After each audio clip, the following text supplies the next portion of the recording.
ururka Adal Charity oo ah walaalo muxsiniin oo isugu jira wiilal iyo gabdhaba ayaa maanta waxay jaga cabirkeedu yahay 15 oo ku taala galbeedka magaalada Boorama ay ku wareejiyeen xaaskiyo caruurtii ka hadhay Allah u naxariistay Abwaan Axmed Saciid Deeriya Afkuriyo waxaana goobjoog ka ahaa madashan xubno ka tirsan bahda fanka ee gobolka Awdal ganacsato iyo badiba mas'uuliyiinta walaalaha muxsiniinta ah ee Adal Charity waxayna dhamaantoodba ka codsadeen shacbiga gobolka Awdal qurbajoog iyo qolqol inay ka soo wada qayb qaataan dhismaha aqalka ay rabaan inay u dhisaan xaaska iyo caruurtii ka hadhay alla naxariistii jannaha ka waraabiya Abwaan Axmed Saciid Deeriya Afkuriyo ugu horeyn waxa halkaasi ka hadlay gudoomiyaha ururka walaalaha muxsiniinta ah ee Adal Charity iyo xubnaha ururkaasi waxna hadaladoodii kamid ahaa waxaan maanta halkan ugu wareejinay Abwaan Afkuriye caruurtiisii jagada aan u wareejinay waxaan baaq ugu diraynaa abwaanku muu ahayn nin goboluun ah abwaan Soomaaliyeed buu ahaa waxaan u diraynaa Soomaali meel kasta ay joogto dal iyo dibadba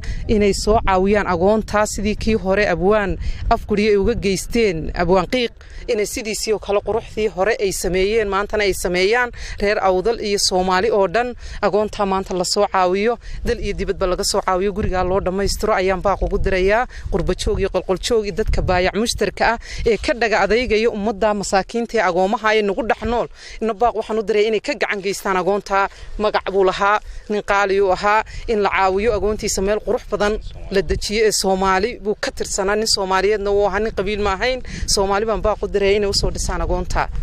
waxaan dhex taaganahay waxa weeyaan waa jagadii marxuun Allah u naxariistay abwaankeennii weynaa ee Afkuriye waa jago cabirkeedu yahay 15 insha Allah ururka Adal Charity ee u mudoobay yacnihii inay ummadooda ay wax ku soo celiyaan dadka danyarta iyo dadkii yacnihii qaaliga inagu ahaayay naga baxay xasuustay aad iyo aad baan ugu mahad celinaynaa horta aad iyo aad baanu hablaha qaaliga ee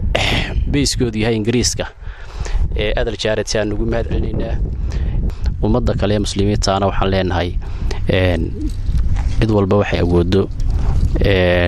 ha ku soo qayb qaadato guriga dhiskiisa iyo dhameystirkiisa hadii Ilaahay yiraahdo hablaha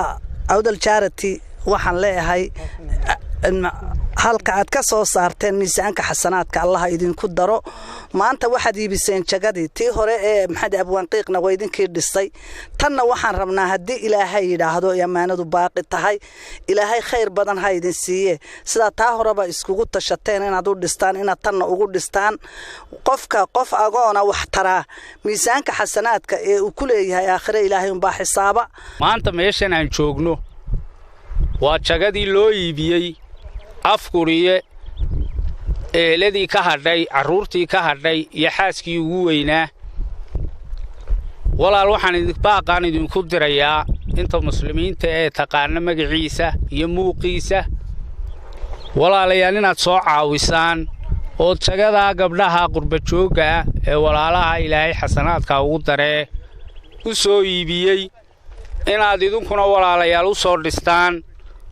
oo aad ka soo farxisaan agoonta Ilaahay markaad isku naxariisataan buu Ilaahay isaguna samada idinka naxariistaa waxaan leeyahay walaal qolqoljoog baan la hadlayaa kuwa gudaha gobolka Awdal jooga ee lacagta haysta ee hantida haysta walaal waa halkay ku baxaysay maanta waa halkay ku baxaysay waa inaad u soo dhistaan jagada 15 iyo 15 ah waa inaad u soo dhistaan abwaanka agoontii ka hadhay waxaan joognaa horta maanta waxaan joognaa jagadii loo iibiyay Abwaan Axmed Saciid Deeriya Afkuriye agoontiisii weynayd ma sha Allah horta Ilaahay baa mahad leh wata jagadu waxaana halkaana Ilaahay subxaanahu wa ta'ala ayaa mahad leh waxaana abaalmarin iyo maxaan dhahdayle sharaf iyo ciise Ilaahay siiyay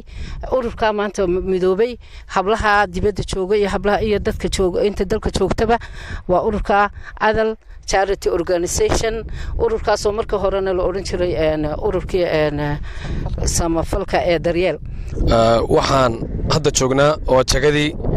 Abwaan Afkuriye agoonta ka hadhay loo iibiyay oo ciddii u iibisay ama ka qayb qaadatay si guud u mahad celinayna oo koow ka yihiin ninka jagada iibiyay Yuusuf Saciid Tukaale saaxiibkay iyo sidoo kale adal charity organization oo iyagu qaybta weyn markasta u taagan inay dadka dhibaataysan soo caawiyaan jazaakumullahu khayr baan leenahay waxaa la idhahdaa nigu salaasan uu leeyahay man lam yashkur naas lam yashkur illah dadka dilo ma handaqi waayo dee socon mayso diinteena amraysa iyaga waxaa leenahay jazaakumullahu khayr baan leenahay ummadda muslimiinta cid kastoo afka Soomaaliya garanaysa waxaan leenahay aan ku sifoobno aan ka qayb qaadano hadalka nigu sallallahu alayhi wasallam dadka ugu wanaagsan oo dadka waxtar u leh afaan garaabin islaam kuma yaale waxaan u mahad celinayaa ururkan ka tirsanahay adal charity group walaalaha muxsiniinta jeebkooga isku soo daray shilin ugu dambeeyna soo gaarsiiyay maanta bartii ay u nugleed ee lagu baahi badnaa Axmed Saciid Deeriye abwaan afkuriye abwaan qaran buu ahaa kamuu tagin kaliya ehliya asxaabu gooniya jufo gooniya qaran buu ka baxay dadka muxsiniinta ee jecel wanaaga waa maalintii la lahaa irhamu man fil ardi yarhamukum man fis samaa arada korkeeda isugu naxariisataan ilaahay baa isna samada sare idin ka soo naxariisanaya ujeedkiiyo dulucdu waxay tahay jagada maanta adal charity organization ay guddoonsiiyeen caruurtii agoonta ahaa waxay u baahan tahay kaliya in halka laga dhaqaajiyo guriga dhismihiisa la dhameystiro sidoo kale waxa iyaguna halkaasi ka hadlay xubno ka tirsan bahdafanka ee gobolka Awdal waxay uga mahad celiyeen walaalahan isxilqaamay sida muga iyo miisaanka leh ee ay ugu taagan yihiin inay wax la qabtaan walaalahooda tabaalaysan waxay noogu baaqeen shacbiga gobolka Awdal inay ka soo wada qayb qaataan dhismaha aqalka loo dhisayo Allah u naxariisto xaaskii iyo caruurtii ka hadhay abwaan Axmed Saciid Deeriye afkuriye waxana hadaladoodii kamid ahaa inaan isku nimaadno subaxa saaka ah oo ka qayb galno jaga lagu wareejinayo marxuumkii Allah u naxariistay xaaskiisii weynayd horta xaasaskiisu way badan yihiin laakiin Allah asaa wajluun baa wada gaarsiin kara xaaskiisii weynaa lagu wareejiyo waxa suuro galiyay marka ugu horeysa Allah weyn baa suuro galiyay waxa leh abaalka iska leh adal organization ayaa iska leh oo maxay haytay 24 saac umada cid walo jilicsan garab taagan ee mar walba waa hable u bahoobay ilaahay dirtii u bahoobay inay sadaqada ay bixiyaan mar walba fanaaniintana ay garab istaagaan waxaan idinka codsanaya oo ilaahay dirtii idinka codsanaya inaad garab istaagtaan dadka jilicsan fanaaniinta abwaaniinta jilicsan anagu wax alle waxaanu kaydsanaa ma jiro idinkaanu idin heesnaa idinkaanu idin madadaalinaa idinkaanu wax alla waxaanu haynay anu intaan faraha dhignaanu idin heesnaayo ka abwaankina wax idin sameeya waxa weeyaan inaad ilaahay dirtii u garab istaagtaan oo sadaqada dhiibataan oo jeebka aad ka soo saarteen aad aakhiradiinana waad u dhiganaysaan maaha dhayaldhayale garab istaag ilaahay idinki ilaahay halkay ka soo saareen wax khayr qaba ilaahay u galiyo maanta aad baan u faraxsanahay waxaan doonayaa gurigaana in la taago jagada maanta bannaan ilaahay dirtii loo istaago hablahaana la garab galo muxuu ahaayay adal organization qofkii caawinaya aqalka abwaan Axmed Saciid afkuriye miisaanku lahaa ilaahay ummadba way taqaanaa qofkii caawinayo san shalay abwaan Cabdixakiin Cabdullaahi Jibriil qiiq u caawinay maantana Axmed Saciid afkuriye ha loo caawiyo nin adduunka taariikh loo ahaa qofka bini aadanka ee taariikhda leh dadkooga taariikhda la way xusaan inaga dadkeeni taariikhda la waxa qariyay la yaabana ilmaada rayaalo ilaahay intaad ka baqdaan ilaahay dartii Axmed Saciid afkuriye aqalkiisaasi si qurux badan ugu soo dhameystira dadkaasi rag iyo dumar bale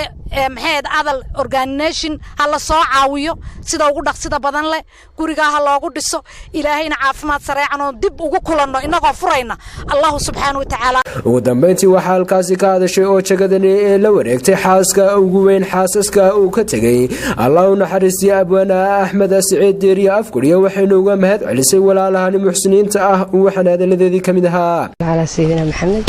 halkan waxaan uga mahad celinayaa ururka gabdho oo inamale ee dal iyo dibad inta joogta aad baan ugu mahadnaqayaa waxaan ku salaamayaa salaanta ugu qaalisan 14 quraanka ku salaamayaa ilaahay khayr siiyo aad baad u mahadsantihiin markasta oo niisoo ducaynayaa aad baan ni salaamayaa waana mahadsantihiin waana niga gudoomay miisaanka xasanaadkan Allah inuu daro. Assalaamu alaykum wa rahmatullahi wa barakaatuh. Zakariya Cabdi Sheekh Faarax Zakariya Saxane magaalada Buurama.